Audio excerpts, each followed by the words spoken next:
Muy bien, en este momento vamos a estudiar el tema 2.3 y en este tema vamos a estudiar lo que son los ángulos. Y vamos a ver nuestra definición. La definición de ángulo dice: se ubica un rayo sobre el eje X con un punto inicial en el origen del plano cartesiano. Veamos. Esta recta, esta flechita que yo tengo hasta acá, que es el color azul, esta flechita prácticamente sería ese rayo que habla en la definición sobre el eje X, con punto inicial, dice, en el origen del plano cartesiano. O sea, el punto inicial de ese rayo es el origen, ¿ya? Parte de aquí ese rayo, y por eso está la flechita que comienza en el origen y aparece llegando hasta acá. Prácticamente ese sería el rayo del que habla. Y luego dice: se rota ese rayo alrededor del origen, ¿ya?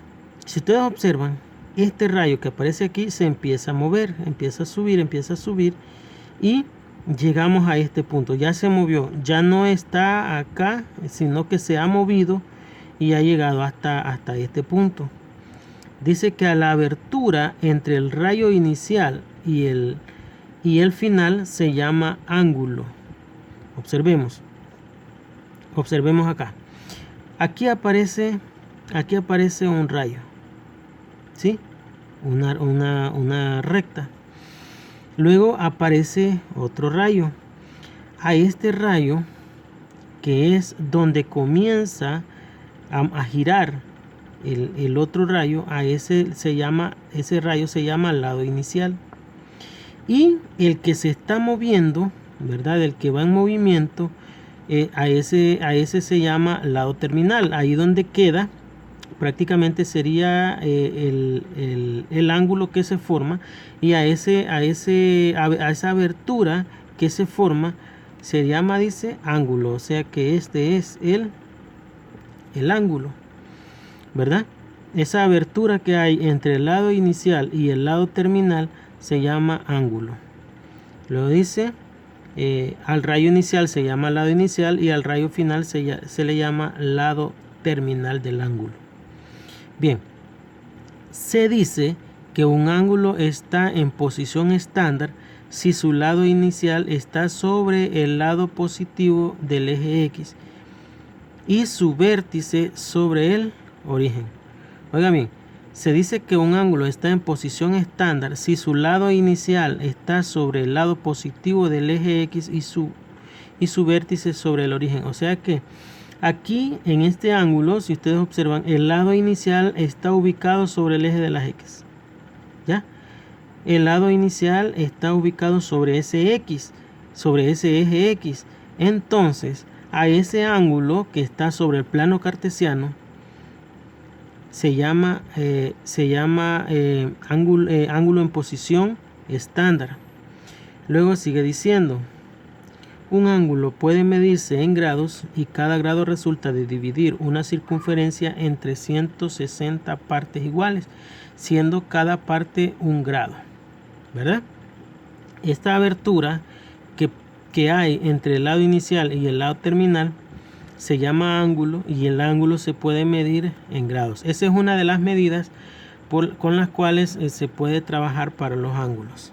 Luego dice: si un ángulo se genera mediante una rotación en sentido antihorario, será positivo, y una rotación en el sentido horario genera un ángulo negativo. Si ustedes observan, bueno, aquí tenemos el lado inicial y el lado terminal empieza a girar, pero ese giro, si ustedes observan, va en sentido contrario al movimiento de las agujas del reloj. Vean, va en sentido contrario. Cuando ese ángulo va en sentido contrario al que se mueven las agujas del reloj, entonces ese ángulo es un ángulo positivo. Pero si el lado terminal empieza a girar, pero no empieza en sentido antihorario, sino que empieza a girar en sentido horario, ¿verdad? En el sentido en que se mueven las agujas del reloj, entonces ese ángulo se dice que es un ángulo negativo. Además dice que dependiendo en qué cuadrante está el lado terminal del ángulo, se dice que el ángulo es de dicho cuadrante. Cuando hablamos de cuadrante, estamos hablando del plano cartesiano. Veamos, aquí tenemos el plano cartesiano, el sistema de coordenadas, el eje X y el eje de las X y el eje de las Y. Cuando el eje de las X con el eje de las Y se intersectan, forman 4 partes, y a cada una de esas partes en las cuales queda dividido el plano se llama cuadrante, donde este sería el primer cuadrante, este sería el segundo cuadrante, este sería el tercer cuadrante y este sería el cuarto cuadrante. Si ustedes observan, va en el orden en el cual mencionamos que se va moviendo también el ángulo positivo. Veamos, primer cuadrante, luego pasamos al segundo, luego al tercero, luego al cuarto cuadrante. En ese movimiento antihorario también se ubica la posición de los cuadrantes. Los cuadrantes no podemos darle nosotros o cambiarlos de lugar. No podemos decir que este es el primer cuadrante, este es el segundo, este es el tercero, este es el cuarto. No, ya esto prácticamente está definido, ¿verdad? Todo basado en el movimiento también antihorario. Ahora, si el ángulo quedó en el primer cuadrante, vamos a decir, según dice ahí, que se dice de que ese ángulo es de dicho cuadrante. Si el lado terminal quedó en el primer cuadrante, ese ángulo es del primer cuadrante. Si el lado terminal quedó en el segundo cuadrante, entonces ese ángulo es del segundo cuadrante, y así sucesivamente. Bien, ahora nos dice en el ejemplo, dibuja cada ángulo en posición estándar e identifica a qué cuadrante pertenece. Tenemos el ángulo de 120, el de menos 70 y el de menos 150. Observemos, para poder ubicar los ángulos, vamos a tener que utilizar el transportador.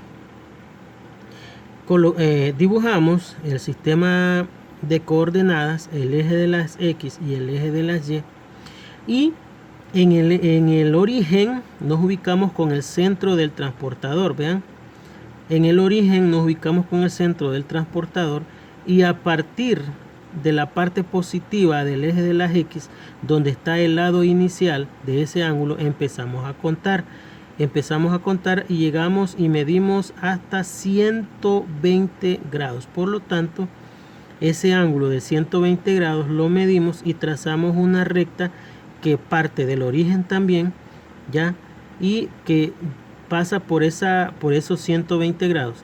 Por lo tanto, ahí tenemos ubicado ese ángulo que es de 120 grados. Y si ustedes observan, como el lado final o el lado terminal de dicho ángulo está en el segundo cuadrante, vamos a decir que este ángulo de 120 grados pertenece al segundo cuadrante. Por eso que nos pide aquí que dibujemos el ángulo en posición estándar. En posición estándar dijimos que es cuando el lado inicial está sobre el eje de las X, ¿verdad? Y también me dice y que identifique a qué cuadrante pertenece. En este caso ya hemos dicho que pertenece al segundo cuadrante. Ahora nos vamos al otro ángulo, el literal B, menos 70 grados. Y como este es negativo, ahora el ángulo se va a medir en sentido antihorario. Igual vamos a ubicar nuestro transportador, pero no lo vamos a ubicar así como lo ubicamos para el literal A, sino que lo vamos a ubicar en la parte de abajo, por la parte de abajo del eje de las X. Vean, por la parte de abajo. Nos ubicamos siempre en el centro del transportador, que coincida el centro del transportador con el origen de coordenadas, ¿ya? Y luego el lado inicial del ángulo tiene que coincidir también con la línea del transportador, y con 0 grados acá, y empezamos a medir. Empezamos a medir hacia abajo, porque como es un ángulo negativo, en sentido horario, y llegamos a 70 grados. Entonces medimos ese ángulo, trazamos el lado terminal y ubicamos el esta línea curva que representa el ángulo que va hacia abajo con una flechita y el menos 70 grados. ¿Ya? Luego indicamos que, como si ustedes observan, el lado terminal de ese ángulo quedó en el cuarto cuadrante. Por lo tanto, dice aquí que como el lado final está en el cuarto cuadrante, menos 70 pertenece, menos 70 grados, o sea, ese ángulo pertenece al cuarto cuadrante.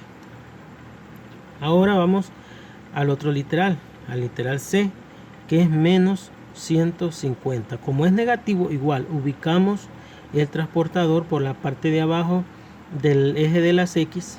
Igual hacemos coincidir el centro del transportador con el origen de coordenadas y el ángulo de 0 grados con el lado inicial del ángulo, y empezamos y contamos menos 150 grados. Por acá tenemos menos 150 grados, trazamos el lado terminal y trazamos la línea curva que representa el ángulo y menos 150 grados. Por lo tanto, si ustedes observan, después de haber medido ese ángulo de menos 150 grados, podemos observar que dicho ángulo, como su lado terminal está en el tercer cuadrante, vamos a concluir que ese menos 150 grados pertenece al tercer cuadrante. Bien, eso sería para dar inicio a nuestro estudio de ángulos, cómo medir un ángulo, ¿verdad? Cuando un ángulo es positivo, cuando un ángulo es negativo y cuáles son las partes del ángulo.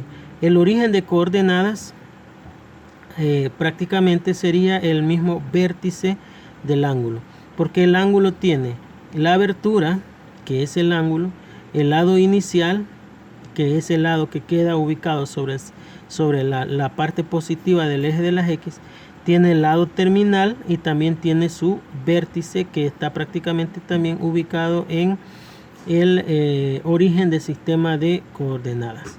Bien, eso sería para introducirnos, como les repito, en el estudio de ángulos.